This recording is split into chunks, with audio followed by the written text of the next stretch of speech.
ముఖ్యమంత్రి గారిని ఒకసారి వెబ్సైట్ని మీ ఆఫీసర్ని ఒకసారి అడగండి. నేను ప్రత్యక్షంగా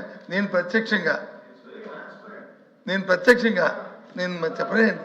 ఒక ట్రాన్స్పరెంట్ మేము ట్రాన్స్పరెంట్ కదా, మేమేమైనా రాజకీయ మారుతున్నామా? మేము ఐఎమ్ ఆల్సో ట్రాన్స్పరెంట్ అధ్యక్ష, ఐఎమ్ ఆల్సో ట్రాన్స్పరెంట్. దయచేసి నేను 10 సార్లు ఫోన్ చేశాను అధ్యక్ష, వాళ్ళ అధికారులకు కానీ ఏంటి వాళ్ళకి సమాధానం చెప్పట్లేదు అధ్యక్ష. అపార్థం చేసుకోండి, మిమ్మల్ని అంటున్నామండి. ఒకసారి చెక్ చేసి దాన్ని మంచిగా చేయాలని మా అభిప్రాయం. మిమ్మల్ని రిక్వెస్ట్ చేస్తున్నాం మరి సభ ద్వారా.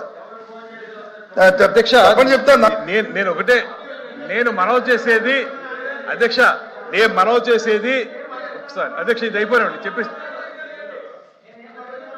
ఎల్ఓపి గారు నేను అధికారులకు ఫోన్ చేశానని చెప్పారు. దయవుని చెప్పండి, ఏ అధికారులకు మీరు ఫోన్ చేస్తే తప్పుడు సమాచారం ఇచ్చారు, మేము యాక్షన్ తీసుకుంటాం. చెప్పండి, మీరు అధికారి పేరు చెప్పండి. స్వీపింగ్ గా ఏదో అధికారులకు ఫోన్ చేశామని మీరు చెప్పండి. ఏ అధికారికి మీరు ఫోన్ చేశారు, మీకు ఇన్ఫర్మేషన్ ఎవరు అలా చెప్పారు చెప్తే మేము ఒకసారి క్రాస్ చెక్ చేసుకుంటాం. అధికారులు పేరు చెప్పడానికి మాకు అభ్యంతరం లేదు, మా సైడ్ నుంచి ఏం లేదు. కానీ అది సాంప్రదాయం కాదు కాబట్టి అధికారుల్ని దోషులుగా నిలబడడం కరెక్ట్ కాదు కాబట్టి తర్వాత నేను మళ్ళీ మంత్రి గారికి ఇన్ఫార్మ్ చేస్తాను. మంత్రి గారిని వచ్చి చెక్ చేసుకోమని చెప్పండి అధ్యక్ష. అది నేను సభ్యులు అడిగిన దానికి చెప్పే సమాధానం, మేము ట్రాన్స్పరెంట్గా ఉన్నాం అనేటువంటి మాట ఎందుకు చెప్పామంటే, ఏపీటీఏ ఆంధ్రప్రదేశ్ టూరిజంకి సంబంధించినటువంటి వెబ్సైట్లో క్లియర్గా పొందుపరిచాం అధ్యక్ష. ఇవాళ కాదు, ఒక దాదాపు 7-8 నెలల క్రితం పొందుపరిచారు. కానీ అధికారులకు ఫోన్ చేసినప్పుడు రెస్పాండ్ అవ్వలేదు అనేది మాట కాదు. అధికారులు నిజంగా చేయకపోతే మేము తప్పనిసరిగా వారితో మాట్లాడతాం అధ్యక్ష. కానీ అది ఎవరితో చేశారో వివరాలు ఇమ్మనండి అధ్యక్ష. వివరాలు ఇస్తే తప్పనిసరిగా వారితో మాట్లాడతాం. తర్వాత ఇస్తాను, సభలో ఇవ్వడం బాగుండదు. కానీ ప్లీజ్ ఇంక వదిలేండి.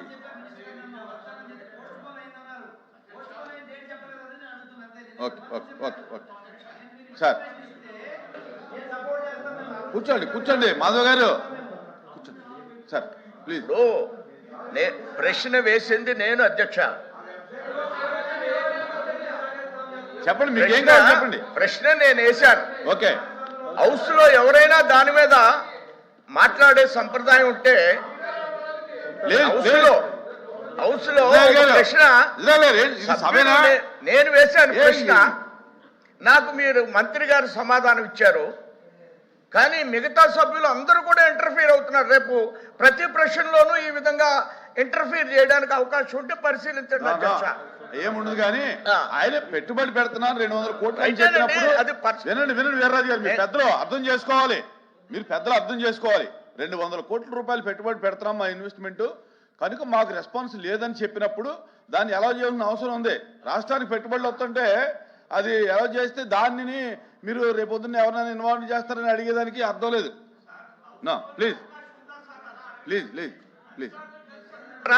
హౌస్ లో అడుగుతారు ఆయన వ్యాపారం చేయాలి. సార్ ప్లీజ్ కూర్చో. క్వశ్చన్ నెంబర్ 14324 నాదండ్ల మనోహర్ గారు. అధ్యక్ష, గౌరవ ఉప ముఖ్యమంత్రి గారి తరఫున సమాధానం అందిస్తున్న అధ్యక్ష. రాష్ట్రంలో ఉన్న 990 గ్రంథాలయాల్లో సుమారు 839 గ్రంథాలయాలు గ్రామీణ ప్రాంతాల్లో ఉన్నాయి అధ్యక్ష. అయితే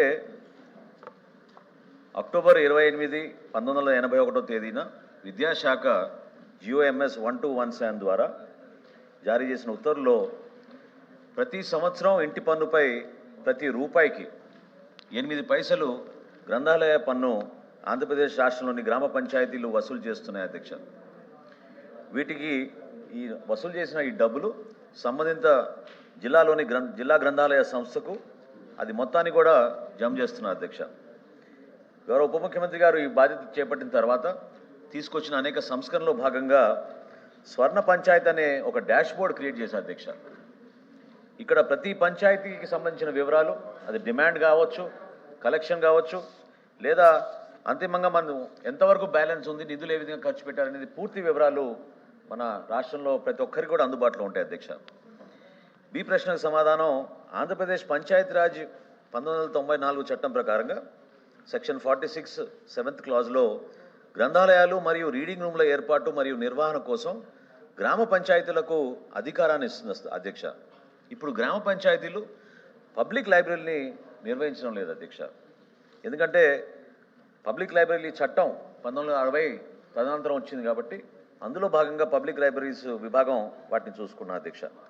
గ్రామ పంచాయతీలు వసూలు చేసే గ్రంథాలయ పన్నును 1960 ఆంధ్రప్రదేశ్ పబ్లిక్ లైబ్రరీల చట్టం 20వ భాగం ప్రకారం జిల్లా గ్రంథాలయ సంస్థల ఖాతాలో జమ చేయడం జరుగుతుంది అధ్యక్ష. జిల్లా గ్రంథాలయ సంస్థలకు ఈ గ్రంథాలయ నిధి కింద అనేక ప్రయోజనాలు, అక్కడ ఎవరైతే యువత కానివ్వండి, చదువుకోవడానికి బడి పిల్లలు కానివ్వండి, వృద్ధులు కానివ్వండి, ఎవరు వచ్చినా కూడా వారికి సౌకర్యాలు కల్పించే విధంగా, అవకాశం కలిగించే విధంగా అక్కడ ఉన్న గ్రంథాలయాలు ఏర్పాటు చేస్తున్నారు అధ్యక్ష. ఈ సందర్భంగా మీ అందరి దృష్టికి తీసుకురావాలి అధ్యక్ష. రాష్ట్రంలో అమరావతిలో మనం స్టేట్ సెంట్రల్ లైబ్రరీ దాదాపు 6 ఎకరాల విస్తీర్ణంలో ఏర్పాటు చేసుకోబోతున్నాం. దానికి 150 కోట్ల రూపాయలు మంజూరు చేసి ఆ పనులు కూడా త్వరలోనే ప్రారంభించబోతున్నాం అధ్యక్ష.